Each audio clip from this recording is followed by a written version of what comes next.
अस्सलाम वालेकुम, welcome to Masood talks. Recently मैंने एक आर्टिकल पढ़ा जिसमें यह बताया गया कि तकरीबन 94% पाकिस्तानियों को यह नहीं पता कि जीडीपी क्या होता है। तो आज की इस वीडियो में हम ये जानने की कोशिश करेंगे कि जीडीपी क्या होता है, कौन से बड़े कंट्रीज़ हैं जिनका जीडीपी दुनिया में सबसे ज़्यादा है, और हम ये भी जानेंगे कि पाकिस्तान का जीडीपी कितना है, पर कैपिटा जीडीपी क्या होता है, पाकिस्तान का पर कैपिटा जीडीपी कितना है।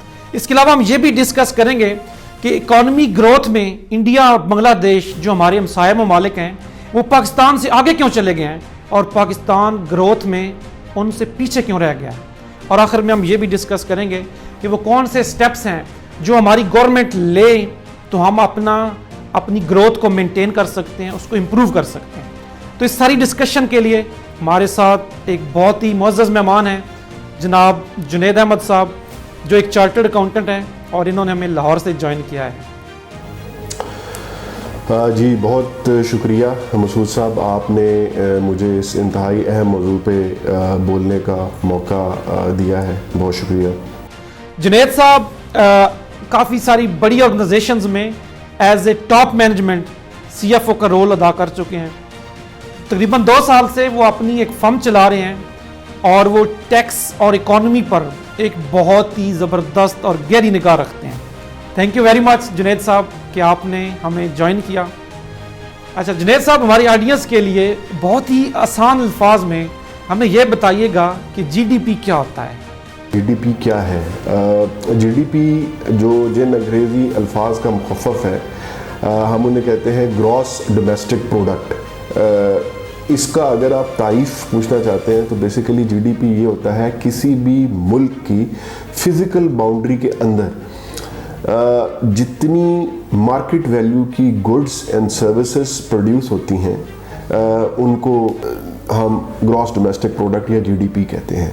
और अगर आप एम्पिरिकल फार्मूले की तरफ जाते हैं तो जीडीपी जो है वो बराबर होता है जो टोटल गवर्नमेंट की स्पेंडिंग्स होती हैं, चाहे वो डेवलपमेंट नेचर की हैं या चाहे वो जिस तरह की भी हैं, जो भी आउटलेट्स गवर्नमेंट के होते हैं उसको उसमें जमा कर दिया जाता है प्राइवेट सेक्टर के तमाम आउटलेट्स को, और सर्विसेज की वैल्यू को भी इसमें जमा कर लिया जाता है। और चौथी चीज़ जो इसमें ऐड करी जाती है वो करंट अकाउंट है, यानी आपका एक्सपोर्ट्स माइनस आपकी इंपोर्ट्स। तो इन तीनों चीज़ों के मजमूए को हम जीडीपी कहते हैं। अच्छा, इसमें जो सबसे इम्पोर्टेंट एलिमेंट है वो है आपके करंट अकाउंट का। करंट अकाउंट से मुराद ये है कि आपकी एक्सपोर्ट्स यानी फ़िज़िकल बाउंड्री से आप कितनी वैल्यू की गुड्स एंड सर्विसेज बाहर दूसरे ममालिक को बेचते हैं और कितनी वैल्यू की गुड्स एंड सर्विसेज वहाँ से आप इंपोर्ट करते हैं, इसको करंट अकाउंट कहते हैं। जिस मुल्क का जीडीपी ज़्यादा है उसमें ये एलिमेंट सबसे इम्पोर्टेंट है कि उसका करंट अकाउंट जो है वो पॉजिटिव है, यानी उसकी एक्सपोर्ट्स ज़्यादा है, इंपोर्ट्स कम है। और जिन ममालिक का जीडीपी कम होता है उनमें इंपोर्ट्स की जो वैल्यू है वो ज़्यादा होती है और एक्सपोर्ट्स की वैल्यू कम होती है। अच्छा जुनैद साहब, आप थोड़ा सा हमें किसी एग्जाम्पल से एक्सप्लेन करेंगे ताकि हमारी ऑडियंस को ज़रा जीडीपी की बेहतर समझ आ सके। जी, एग्ज़ाम्पल जो आपने पूछी है जीडीपी की, एग्ज़ाम्पल मैं आपको देता हूँ। जैसे आप एक मुल्क को फ़र्ज़ कीजिएगा, एक मुल्क है उसमें सिर्फ 3 तरह की गुड्स एंड सर्विसेज होती हैं कि 100 रुपये की वो गुड्स बनाता है, 100 रुपये की सर्विसेज बनाता है और 100 रुपये की एक्सपोर्ट्स करता है। टोटल 300 रुपये हैं और बाहर से इन्हीं गुड्स एंड सर्विसेज को बनाने के लिए उसे 50 रुपये की इंपोर्ट करनी पड़ती है। तो मैं जब उस मुल्क का जीडीपी कैलकुलेट करूँगा तो मैं क्या करूँगा, पहले 100 रुपये की गुड्स, 100 रुपये की सर्विसेज और 100 रुपये की एक्सपोर्ट्स ऐड कर लूँगा, 300 रुपये हो गया। उसमें से 50 रुपये की जो मैं इंपोर्ट कर रहा हूँ वो उसमें से मैं माइनस कर लूँगा, तो मैं कहूँगा कि उस मुल्क का जो जीडीपी है वो 250 रुपये है। तो ये जीडीपी की एक मिसाल हो गई। जी, आपने बड़ा ज़बरदस्त तरीके से एक्सप्लेन किया और मेरे नॉलेज में भी बहुत इजाफा हुआ। अच्छा, हमें यह भी बताइएगा कि वो दुनिया में कौन से बड़े बड़े कंट्रीज़ हैं जिनका जीडीपी बहुत ज़्यादा है। दुनिया को अगर मैं देखूं तो दुनिया को 3 जीडीपी के लेवल्स में मैं डिवाइड करूंगा। सबसे पहले मैं कहूंगा कि हाई जीडीपी या अमीर ममालिक जो है, फिर एक मिड लेवल या मिड कंट्रीज आते हैं जो जिनको मैं कहूँगा कि ये ना वो गरीब ममालिक है ना वो अमीर ममालिक है, वो दरमियान में फॉल करते हैं, और एक वो ममालिक हैं जो गरीब है। तो 3 तबकात जीडीपी के हैं। अब जो हाई या डेवलप्ड या अमीर ममालिक हैं उनमें जैसे अमेरिका है, जैसे बरतानिया है, जैसे फ्रांस है। अब अमेरिका का जो पर कैपिटा जीडीपी है वो तकरीबन $60 है, $60,000 है। जर्मनी का $46,000 है, जापान का $40,000 है, फ्रांस का $36,000 है, चाइना का, अच्छा चाइना जो है वो अभी फ़िलहाल चूँकि वो डेवलपमेंट स्टेज में है तो वो मिड कैटेगरी में फॉल करता है, उसका $10,000 है, लेकिन वो उसका जीडीपी दिन ब दिन बढ़ता जा रहा है। अब आते हैं पाकिस्तान की तरफ।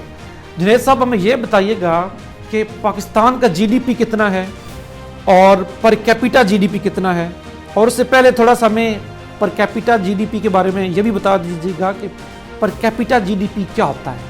पाकिस्तान का जो टोटल जीडीपी अगर वैल्यू में बात करें, जो टोटल जीडीपी है पाकिस्तान का वो इस वक्त $280 अरब है, और पर कैपिटा जीडीपी जो है वो $1,200 के करीब है।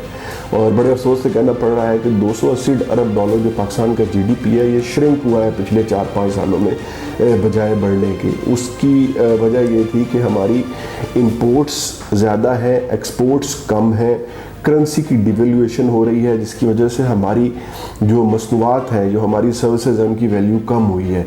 लेकिन जिसकी वजह, और पॉपुलेशन हमारी बढ़ती जा रही है। अब अगर आप पॉपुलेशन को बढ़ाते जाएंगे और ऊपर से आपका टोटल जीडीपी का नंबर कम होता जाएगा तो आपका पर कैपिटा जीडीपी जो है वो कम होता जाएगा। तो $1,200 के ऊपर अभी हम खड़े हुए हैं पाकिस्तान में।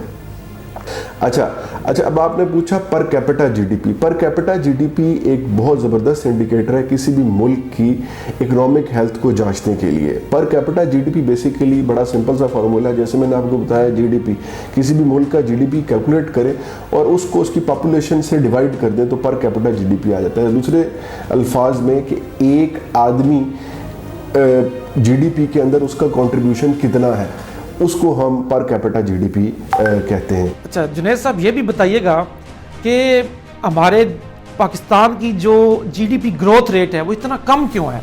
अगर हम साथ वाले ममालिक में देखें, बांग्लादेश है, इंडिया है, वहाँ पे जीडीपी ग्रोथ रेट पाकिस्तान से ज़्यादा है और उन्होंने अपना ग्रोथ को मेंटेन किया हुआ है, लेकिन पाकिस्तान में ऐसा क्यों नहीं है। पाकिस्तान के जो मुवाजना करें अगर जीडीपी का दूसरे ममालिक के साथ, इसमें भी बड़े अफसोस से कहना पड़ रहा है कि पाकिस्तान का जीडीपी रीजन में सबसे कम है। हमारे बिल्कुल पड़ोस में भारत है, भारत के इस वक्त पर कैपिटा जीडीपी $1,800 के करीब है।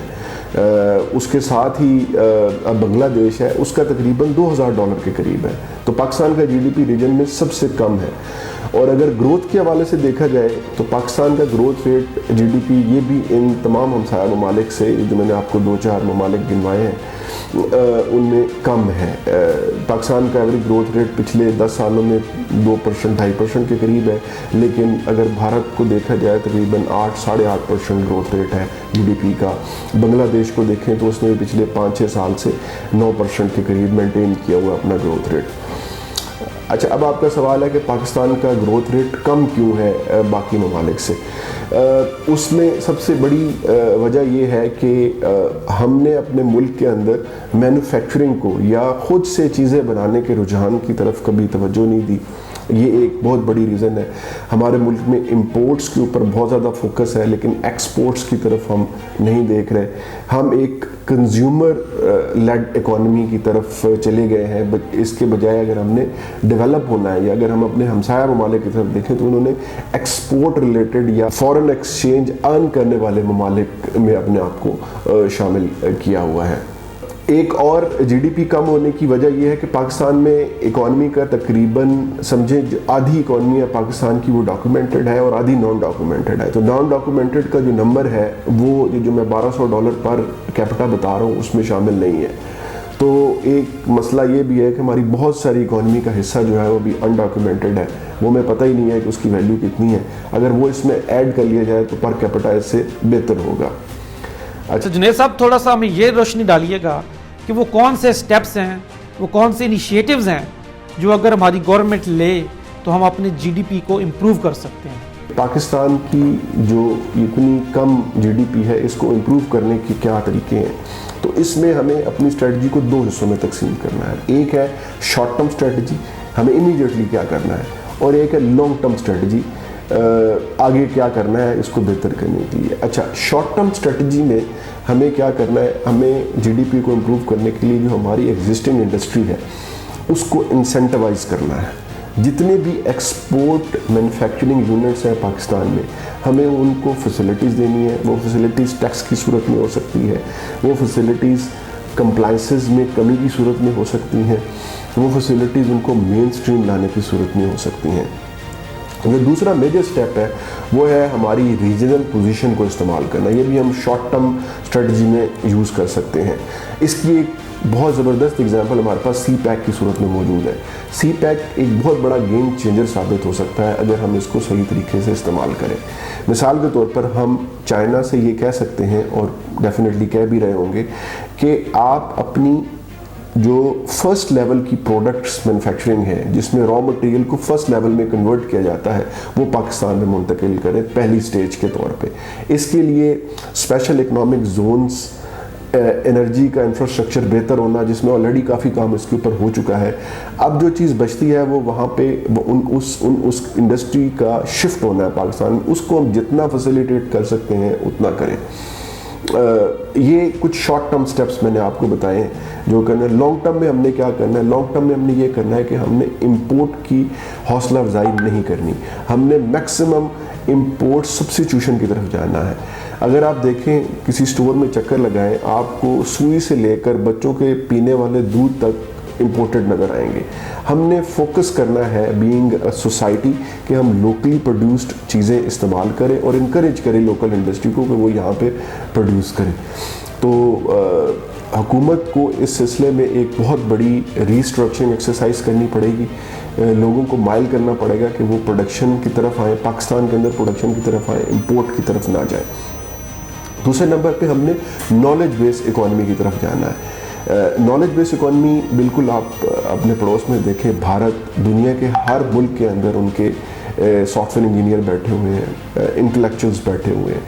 वो एक सफ़ीर है हर वक्त उनकी इकॉनमी के हर जगह के ऊपर। तो हमने भी फोकस करना है एजुकेशन के ऊपर, नॉलेज बेस्ड इकॉनमी के ऊपर। लॉन्ग टर्म में जो दूसरी मेजर स्ट्रेटजी है वो है ओपन इन्वेस्टमेंट पॉलिसी। पाकिस्तान में इन्वेस्टमेंट पॉलिसीज़ बनाई गई हैं, लेकिन वो इतनी ओपन नहीं है जितनी एक इन्वेस्टर को चाहिए होती है इन्वेस्टमेंट करने के लिए।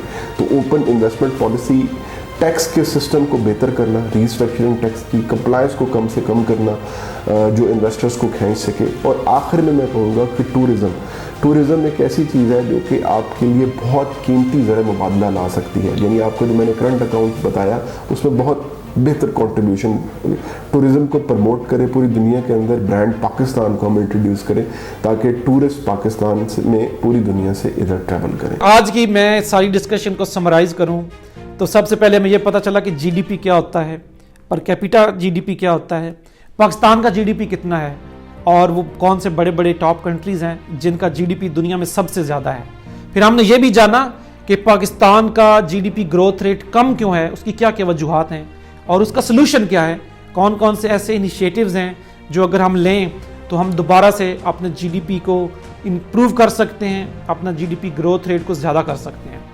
आई होप कि आज की इस डिस्कशन में आपको जीडीपी के बारे में काफ़ी मालूमात मिली होंगी। यहाँ पर मैं जुनेद साहब का बहुत बहुत शुक्रिया अदा करना चाहता हूँ कि जिन्होंने अपने कीमती टाइम में से टाइम निकाला और हमारी ऑडियंस को और हमें जीडीपी के बारे में एजुकेट किया। Thank you very much Junaid साहब। जी बहुत शुक्रिया मसूद साहब।